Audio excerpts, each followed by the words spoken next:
Toujours dans votre acte du jour de ce 4 mars 2025 sur VIP People TV suñ fa jógee dañuy seeti ji l'honorable député de Goudiri Djimon Soumaré ginnaaw nag bi nga xam ne daal def na ay révélation yu doy waar bañ ko invité ci plateau bi en tout cas nee na leen daal état nguur xam-xam moo ko yor soo yorul xam-xam da ngay toog ndaxte kii di Djimon Soumaré je crois que recadré na bu baax a baax ki nga xamante ne mooy co-débatteur am ndaxte ñoom parfois dañuy nekk ci plateau yi di mbubboo li nga xamante ne mooy manipulation ak discours populiste mais xam-xam fu mu teew discours populiste dafay daldi suul nañu déglu ji daal l'honorable député de Goudiri Djimon Soumaré ginnaaw nag mu jàkkaarloog ko débatteur bi jëmale ko daal ci lépp loo xamante ni moo soxal situation économique bu Sénégal. Le ministre, monsieur le ministre, dire que nous n'avons aucun sens du patriotisme, vous n'êtes pas plus patriote que nous, vous n'êtes pas plus patriote que moi. Vous avez dit tout à l'heure que vous avez parcouru le monde rural. Moi, je viens du monde rural. Je suis un élu territorial. J'ai été élu 4 fois député, 2 fois président de conseil départemental.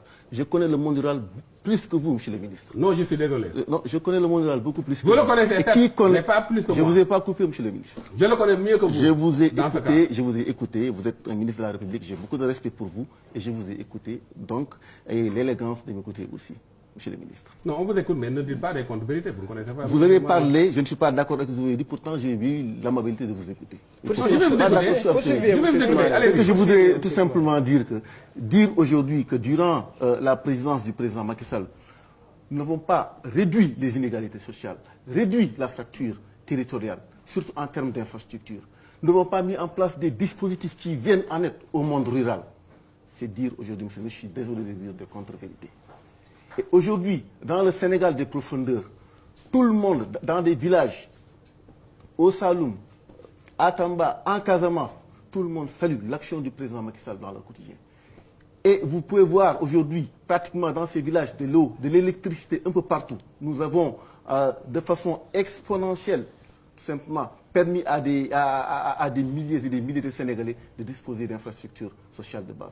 Nous avons mis en place des programmes tels que le PADAER, des programmes tels que le PUDC, tels que le PUMA, qui sont venus en soutien au monde rural. Donc, venir dire ici, aujourd'hui, que vous avez trouvé un pays à l'autre, j'en suis désolé, un pays où il y a le terre, un pays où il y a le BRT, un pays où les agrégats économiques sont aux normes, je suis désolé de le dire.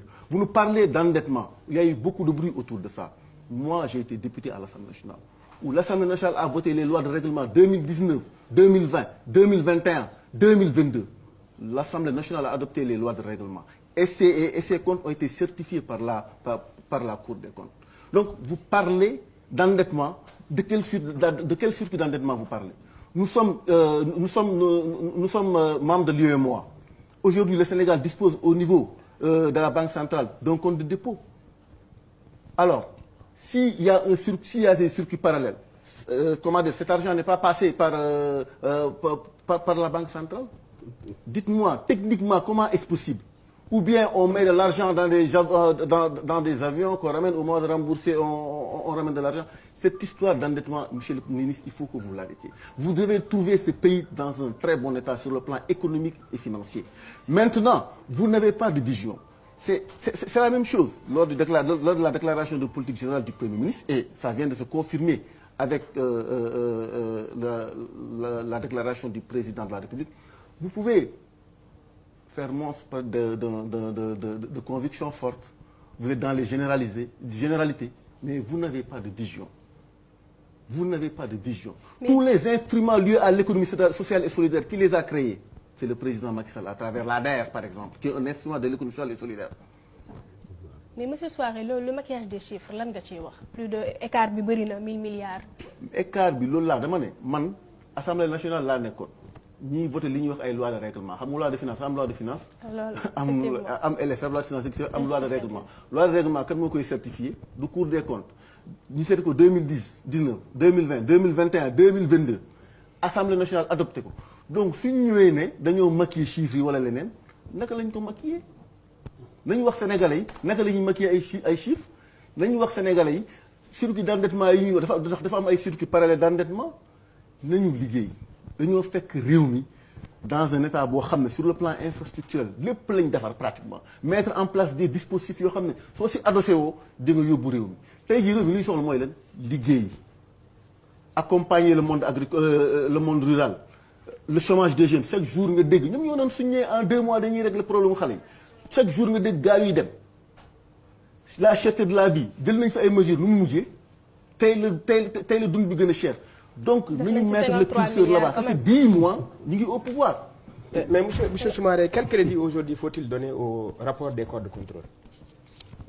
On attend la certification de la Cour des comptes mais li ma wax mooy man ce qui est constant c'est que l'Assemblée nationale a adopté ces dernières années pratiquement tous les lois de règlement. Mais il y a des rapports de Cour de contrôle qui épinglent la gestion d'anciens dignitaires. Mais la justice n'a qu'à jouer son rôle par rapport à cela. Loolu boobaa il faut pas politiser ce débat-là. On est dans un pays où il y a le pouvoir exécutif, le pouvoir législatif, il y a la justice.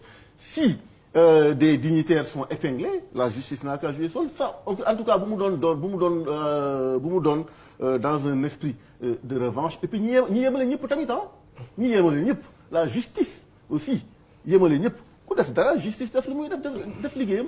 Merci. Ça moom c'est sûr. Monsieur le ministre, justement, là, au cours de justice. kon ñoo ko déggandoo muy l'honorable député xaw na rey le ministre des microfinances Alioune Diouf ginnaaw nag bu mu dokkee ak moom plateau mooy li may wax rek souvent ñoom dañuy jàpp ni que seen bopp patriote moom xam na ils ne sont pas plus patriotes que ñoom moom mi nga xamante ne nekk na 2 fois député nekk 2 fois président conseil départemental jógee ci monde rural bi gënu ko xam lan mooy le monde rural kon tey jii moom lépp lu mu koy wax rek daf ko war a takk def ko téere mais gis nga ministre bi moom ci saa si mi ngi agité wu di yuuxu parce que toujours lan la ñu xam c'est essayer de convaincre les gens par la manipulation et le populisme alors que li ñuy wax maîtriser wu ñu ko ndaxte li nga xam ne mooy déclaration de politique générale bu premier ministre destiné woon na que Sénégal fu mu jëm ndaxte déclaration de politique générale boo xamante ni amul chiffre amul destin amul destination amul dara loo xamante ni teg nañ ko suñu kanam en tout cas dafay doon daal loo xamante ni tey jii lenn rek la ñu amul maanaam mooy ñii nga xamante ni indi nañ leen ci bopp réew mi muy Pastef amuñu vision amuñu solution amuñu stratégie lépp loo xamante ni ñu ngi ko doon jiiñ Macky Sall ndekete ñoom ñoo ko gën a ñàkk ñoom ñoo ko gën a téere en tout cas muy une pertinente révélation ak analyse boo am solo